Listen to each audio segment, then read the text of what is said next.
Hi everyone, I'm Miranda and welcome to my YouTube channel. It's Friday, so that means that my mum Donna, hello everyone, has joined me and we're going to do our usual Friday tea read session, which means that in the first half of this video we bake something delicious, and then in the second half we sit down to have afternoon tea by the fire in our kitchen, and we eat the cake or whatever it is that we've baked, and we talk about some of the favourite short reads that we've been reading in the week. It sounds good to me. To me too. So it's a really autumnal day today, and of course Halloween is tomorrow. Yes. So we thought we'd do something suitably autumnal and Halloweenish, which means that we're making a pumpkin loaf cake. Definitely, and it's sort of a nice remembrance that I went to Canada as a teenager. My father was Canadian who came over to England in the war, and we went back in the 70s. And this is the sort of thing that is very popular this time of year in Canada.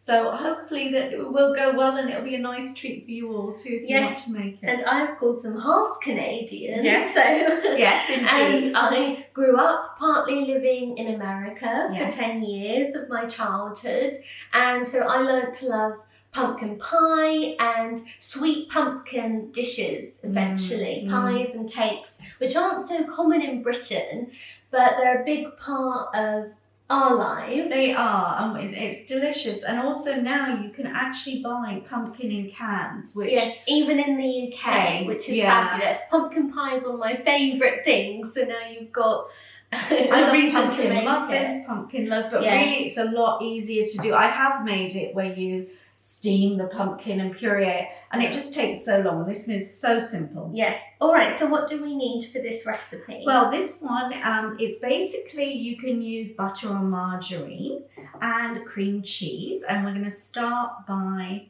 mixing them together with, the original recipe calls for granulated sugar. I just use golden caster sugar. It gives a lovely little bit of the golden hue that helps. Nice. So yeah. Yes.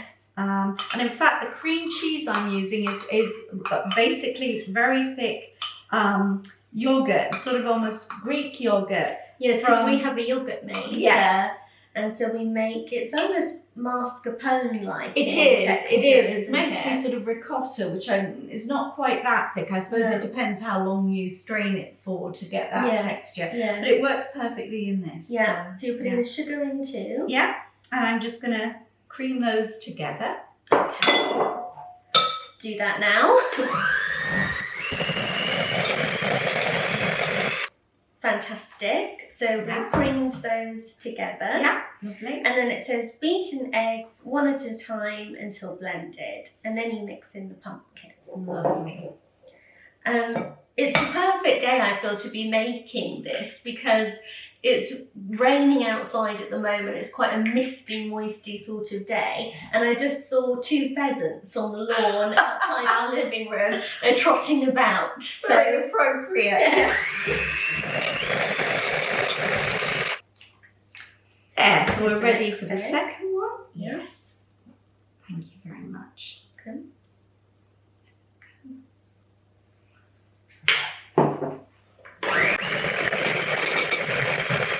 That's the liquid part done apart from the pumpkin. So I think that's yes, next. that's next. It says to mix the pumpkin in. So we've got the pumpkin puree. Yeah. Again, everything was at room temperature.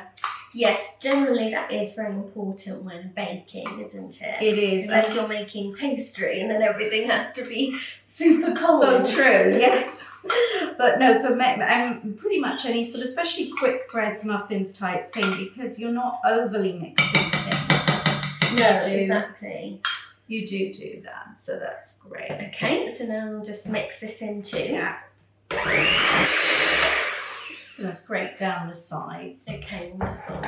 I think some people in the UK get a bit intimidated using pumpkin in a sweet dish. I suppose it's unusual. I mean, it wouldn't have been something that my mother would ever have made. And I remember even in France and Switzerland, pumpkin was often used for savoury dishes. Yes, I know, Yes. it's not as common. However, it really is like using carrot or zucchini. Even parsnip. Remember, we've made parsnip cakes. And that was delicious. Nice. That was so good. And I love sweet potato pie as well, which is also a sweet dessert pie.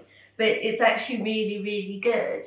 But I know that it's not so usual in the UK. No, it's not. I mean, these cookbooks, which I got when I was actually in Canada, yes. They're called Companies Coming. It was a lady who, I think her name is Jean Paré. She wrote these probably in the 80s and the 90s. They have that 80s like the spiral binding, isn't it? Binding. They're such useful little books for muffins and quick breads. Yes. Now we'll put that aside a second because we're now going to mix the it says in another bowl combine all the remaining ingredients. Yes. So what do we have? We have ordinary flour. Yeah. So that just goes straight in. And then again, this is something I add that's a little bit different. There's bicarbonate of soda, baking powder, salt, cloves and cinnamon. And I like to add also a 1/4 teaspoon of ginger. I really like ginger. We like the ginger. Yeah, it's a lovely traditional pumpkin spice loaf, this Definitely. really, isn't it? Definitely. And I love this like spiciness to it because of, I think it's just a great autumn sort of dish then somehow. It has those lovely smelling spices and it tastes so good. Another thing I like making a lot this time of year is a traditional spice cake. Oh, you make a delicious one. You'll have to make that for us sometime. Yes. I'm adding some chopped walnuts and just popping those in. It gives it a nice crunch. And then all in one motion, you can pour in that for me. Here we go. Whoosh. Scrape all the bits out. Yeah, we want all the goodness. It's smelling good already. I love that smell. It smells. I love that pumpkin smell. It just smells of autumn. It really does, doesn't it? It does. Especially with my childhood. I think this is a really nostalgic. Well, we certainly made this a lot. We did, and pumpkin muffins. Like and I just tend to mix this quickly by hand. Yes. You don't want to overmix quick breads ever. No, they always say that, don't they? It's like muffins never overmix them, which makes me a bit nervous sometimes, but generally... You don't want to see lumps of flour, but more you need it. I mean, the other thing is I will just whisk it up a little bit.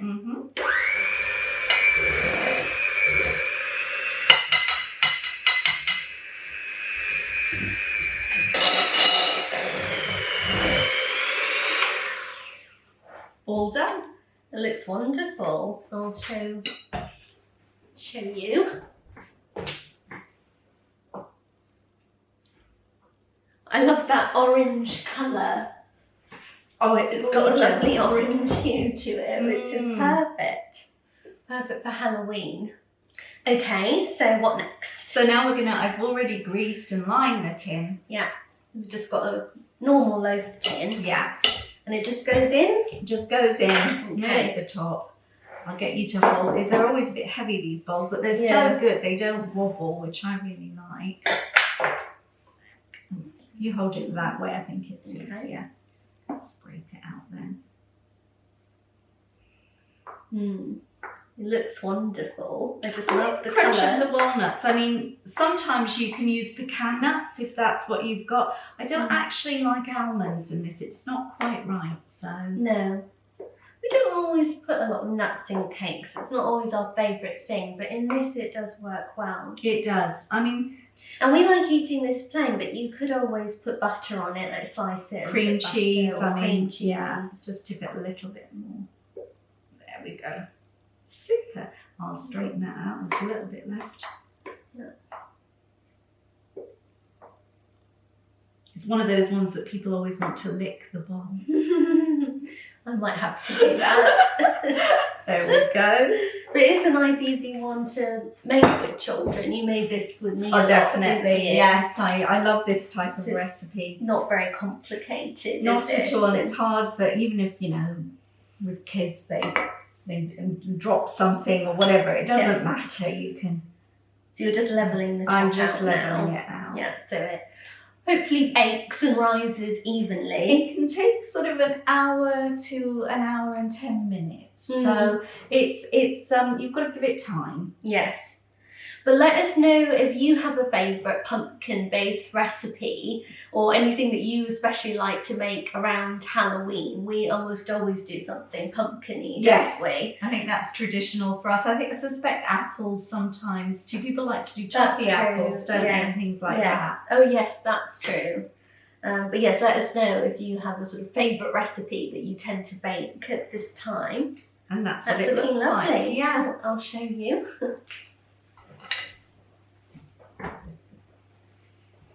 Here it is in the tin. It's a bit more orange than it appears on camera, but I think it looks fantastic. Well, good. So we're just going to pop this in the oven now. Definitely, and we'll be back later. See you then. And we're back. Hello again.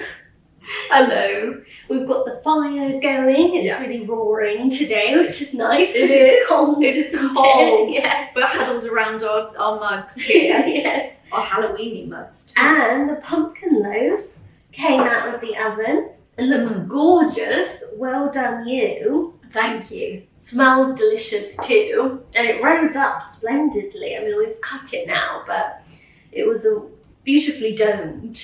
It is. I mean, you can tell they're linked to muffins. You know how they're nice and big. Yes, they do rise. Yes, they don't do. They do. Quick bread. Shall Yes. we try a bit? Oh, let's. It smells so Halloweeny, doesn't it? It does. This is lovely.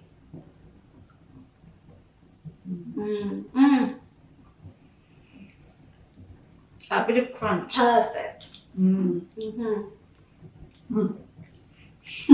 Highly recommended. And like I said, we like ours plain, but you could put butter on. It'd be really nice for breakfast, like on Halloween or on the Sunday. It would Just be. after Halloween, this would be lovely, wouldn't it? It would. I will pop the recipe in the description box. We found a version online, didn't we? Yes. Yes. So I'll put a link to that in the description box so you can check it out too and let us know if you decide to make it yourself. Yes. I'll have a bit of tea as well. Yeah. And we've chosen some Halloween-inspired reading. We have indeed. Which is quite fun. Yeah. I've gone for a bit of a different option because I shared a lot of spooky reads for Halloween in my suggestions of books to read at Halloween, one of my previous videos, and I'll put a link to that if you want to check that out too, which had lots of quite spooky, scary choices there. So I've gone for some really light-hearted ghost stories this time. Nice. What do you remember of your childhood? Because I must say it was much more of a fun Halloween vibe. Yes, that's true. I think in the UK, people go much more the scary route. It was a shock to me when I moved here actually as a late teen and I started university. And all of the Halloween parties I went to, everyone dressed up in Dracula. sort of like really like horrible blood smeared kind of clothing. And they don't do that in well certainly not in the you were international young there, school weren't you? too, Not when in I the went international to school in Geneva, and not in the States so much. You're more kind of dressed up as anything. It was just fancy dress. Yes. And when I was little, I encountered frugality. Yes, it was. Because I did a lot of ballet when I was young. There was always a yearly performance, and you had to buy me the sort of tutu or ballet costume. Yes, they were always horrendously expensive. For that, yes. So that was my Halloween outfit too. It doubled every year. So every year I was a ballerina and or a fairy. Yes, the wand would come out sometimes. Yeah, so variation. So it was never very exciting, but I had a lot of fun doing it. Yeah. And one really strong memory I have of Halloween always of being really proud of my dad because he always believed in buying full-sized candy bars, like chocolate bars and things like that for the children who had come around. To Costco and buy these enormous boxes of Kit Kats and whatever, bars, I think, but full size instead of the tiddly little ones. Yeah, so the children always loved coming to our house. Twice sometimes. Yes, so they much. did. Yes. So my dad always really got into the fun spirit of Halloween as well, didn't he? Yes. So yes, in that spirit, I thought I would share some quite light-hearted reads, and also to prove that ghost stories don't have to be scary. One of my favourite examples of this is The Canterville Ghost by Oscar Wilde. Let me show you this little cover. That's so pretty. Isn't that lovely? It's actually a special edition by Daunt Books, which is my favourite bookshop in London. And they've done a lovely edition of this ghost story. And it's absolutely hilarious. It's about a wealthy American family who move to the UK and they buy the old manor house, Canterville Chase. And with that house, they inherit the family ghost who has scared numerous members of the family witless and made them commit crimes and all sorts of devilment. But the new American family refused to be fazed at all. I think Oscar Wilde is having fun with his ideas of the new world in the States and the old world. But he does it very wittily, I have to say, of course, in this book. And the ghost soon becomes a bag of nerves himself when the young twins in the family pelt him with their pea shooter and they lay all these booby traps for him, and the family aren't frightened at all by the blood stain on the carpet. They just wipe it up. And I thought I'd share a scene about their arrival at the house. So they've just drawn up to Canterville Chase and suddenly the weather has darkened and it's begun to rain and ravens have gathered. Standing on the steps to receive them was an old woman, neatly dressed in black silk with a white cap and apron. This was Mrs. Umney, the housekeeper, whom Mrs. Otis, at Lady Canterville's earnest request, had consented to keep in her former position. She made them each a low curtsy as they alighted, and said in a quaint, old-fashioned manner, "I bid you welcome to Canterville Chase." Following her, they passed through the fine Tudor hall into the library, a long, low room panelled in black oak, at the end of which was a large stained glass window. Here they found tea laid out for them, and after taking off their wraps, they sat down and began to look around while Mrs. Umney waited on them. Suddenly, Mrs. Otis caught sight of a dull red stain on the floor just by the fireplace, and quite unconscious of what it really signified, said to Mrs. Umney, "I'm afraid something has been spilt there." "Yes, madam," replied the old housekeeper in a low voice. "Blood has been spilt on that spot." "How horrid!" cried Mrs. Otis. "I don't at all care for bloodstains in a sitting room. It must be removed at once." The old woman smiled and answered in the same low, mysterious voice, "It is the blood of Lady Eleanor de Canterville, who was murdered on that very spot by her own husband, Sir Simon de Canterville, in 1575. Sir Simon survived her 9 years and disappeared suddenly under very mysterious circumstances. His body has never been discovered, but his guilty spirit still haunts the Chase. The bloodstain has been much admired by tourists and others and cannot be removed." "That is all nonsense," cried Washington Otis. "Pinkerton's champion stain remover and Paragon detergent will clean it up in no time." And before the terrified housekeeper could interfere, he had fallen upon his knees and was rapidly scouring the floor with a small stick of what looked like a black cosmetic. In a few moments, no trace of the bloodstain could be seen. I knew Pinkerton would do it, he exclaimed triumphantly as he looked round at his admiring family. But no sooner had he said these words than a terrible flash of lightning lit up the sombre room. A fearful peal of thunder made them all start to their feet, and Mrs. Umney fainted. "What a monstrous climber," said the American minister calmly as he lit a long cheroot. I love this story. I love it too. I've never read it. Please do. It's so funny. It is. It's also very heartwarming. It is. The ending Yes. is lovely. It's It's got a lovely. really heartwarming, sweet ending, which Yeah. I love. Yeah. Lovely. Well, I love that. I love the fun, and it looks like you're going to continue with fun. Yes, so my next choice is a P.G. Wodehouse short story called Honeysuckle Cottage. It's one of the Mr. Mulliner short I'm stories. sure we've heard this many times. Yes, we have. But again, I have this sweet little edition. Oh, don't know if you can see it. Of the book, which I really like. It's a little series of ghost stories, but this is not a typical ghost story, but it's about a young male author who inherits his, I think it's his aunt's cottage. Would be, wouldn't it? Yes, yes, that's right, lots of Yes. aunts always. And his aunt used to be a romance writer, and she lived in a cottage called Honeysuckle Cottage. And as soon as he moves there, to his horror, he finds himself suddenly starting to write romance into his own books, because he writes very hard-boiled, male-focused kind of crime novels. You know, suddenly he's writing about soppy heroines and is appalled. And he thinks the house is haunted. And his literary agent turns up. And this is the young man explaining the situation to his agent.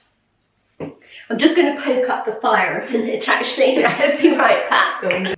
All right, it's looking a bit more atmospheric again now, so Got some that's warmth good. to it Yes, too. it does, which is nice. Okay. So Mr. McKinnon is the young man James's literary agent. Mr. McKinnon alighted, and James, as he glanced at him, felt cheered and encouraged by the very sight of the man. The literary agent was a grim, hard-bitten person to whom, when he called at their offices to arrange terms, editors kept their faces turned so that they might at least retain their back collar studs. There was no sentiment in Andrew McKinnon.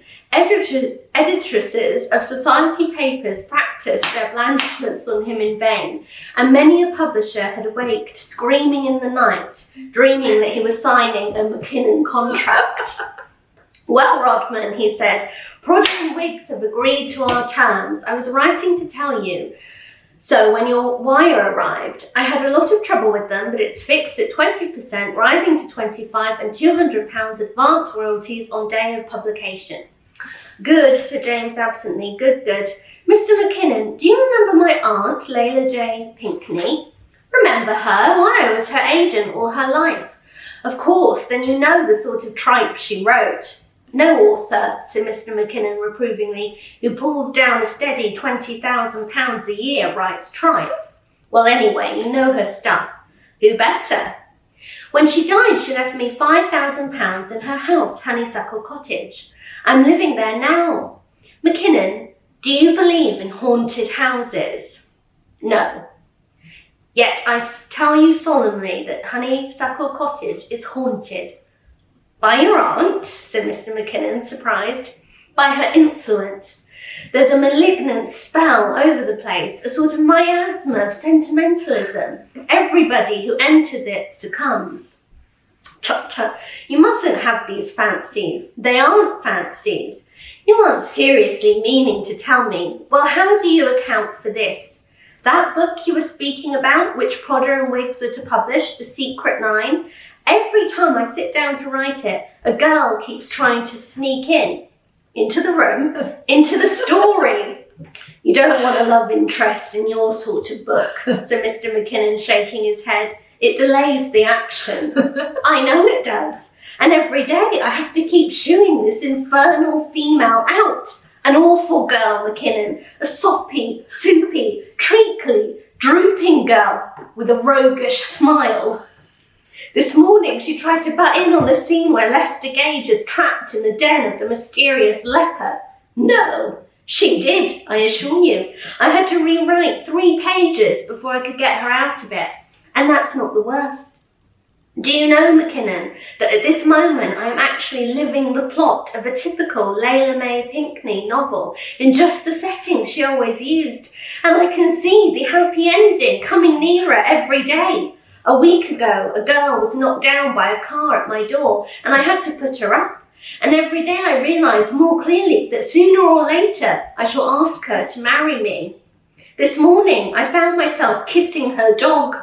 No. I did, and I loathe the little beast. Yesterday I got up at dawn and plucked a nosegay of flowers for her, wet with dew.